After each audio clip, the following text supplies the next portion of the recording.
Alors, nous avons d'abord fait un exercice de transparence. Vous le savez, cette année, tous les chiffres sont diffusés au travers de l'Office de l'Observatoire national de la délinquance et de la réponse pénale, ce qui permet à chacun de regarder les chiffres qu'il a. Nous avons fait un exercice aujourd'hui de présentation des grands agrégats, c'est comme ça qu'on les appelle, de la délinquance qui affecte directement nos concitoyens, c'est-à-dire la délinquance qui à la fois concerne les atteintes aux biens, les atteintes aux personnes, sur les violences, pour aller vite, et puis tout ce qui concerne le volet économique et escroquerie.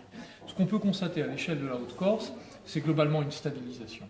Sur les atteintes aux biens, on va dire qu'on est autour de 0,9% d'augmentation, c'est une globale stabilisation, avec quelques éléments positifs, comme par exemple la stabilisation à la baisse des cambriolages, ce qui est un élément important, alors qu'on sait qu'au niveau national, il y a une augmentation assez forte.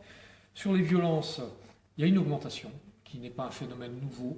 Il y a une augmentation depuis de nombreuses années en France et en Haute-Corse, qu'on interprète non pas forcément comme une augmentation de la violence, mais comme un effet de révélation des actes de violence, une capacité à déposer plainte, souvent plus forte, dans un contexte parfois familial. On s'aperçoit que seulement dans 13% des cas, ces violences sont des violences à caractère crapuleux. Tous les autres sont des violences qui n'ont pas ce caractère et qui donc s'exercent plutôt dans le cadre du voisinage, de la famille, des gens connus. Voilà. Et c'est d'ailleurs pour cette raison qu'il y a un taux de résolution assez élevé de ce type d'acte. Et puis enfin, sur le volet escroquerie, il y a quelques spécificités corse que nous avons développées. La première, c'est qu'il y a un recours plus important, c'est normal, c'est une île, au e-commerce, c'est-à-dire au commerce sur Internet, et donc plus d'arnaques, plus d'escroqueries sur Internet. Il y a eu aussi quelques affaires de chèques volés qui nous ont un peu plombé les chiffres. Ça représente peu d'affaires, mais beaucoup de chèques, et chaque chèque représentant un chiffre. Donc on a fait la vérité des chiffres, on a vu qu'on avait une augmentation assez sensible.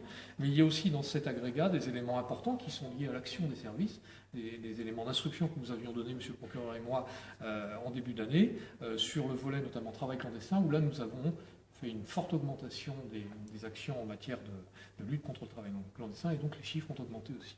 Nous sommes tout à fait convergents sur l'analyse. Il faut constater, comme je l'avais dit à l'audience de rentrée du tribunal, cette baisse des attentats qui est considérable, 10 contre 56, et peu finalement touchant des intérêts publics, d'une part, et puis d'autre part, une réduction sensible du nombre des homicides et des tentatives d'homicide, avec une caractéristique qui est que cette année, donc sur les 8 homicides, nous n'avons recensé que 6 règlements de compte, et sur les 7 tentatives, 5 relèvent du droit commun. Il y a donc, je crois, un tassement qui est conjoncturel et que nous saluons comme tel, c'est un constat, mais que nous tentons aussi de transformer de manière structurelle, comme je m'en suis déjà exprimé, par un travail de meilleure connaissance et d'approfondissement des phénomènes criminels, un meilleur partage de l'information, une optimisation des moyens, une synergie dans les services d'enquête. Et je voulais ajouter justement sur ce traitement de la délinquance, nous partageons avec le préfet un investissement total avec tous nos partenaires, y compris institutionnels, dans le travail de prévention de la délinquance, vous le savez, de protection des victimes. Deuxièmement, vous savez aussi que nous avons un niveau de détection des infractions en amont qui est de plus en plus élevé, je vous le disais tout à l'heure, largement plus de 5000 contrôles d'identité cette année, contre 4003 l'année dernière et 2000 l'année d'avant.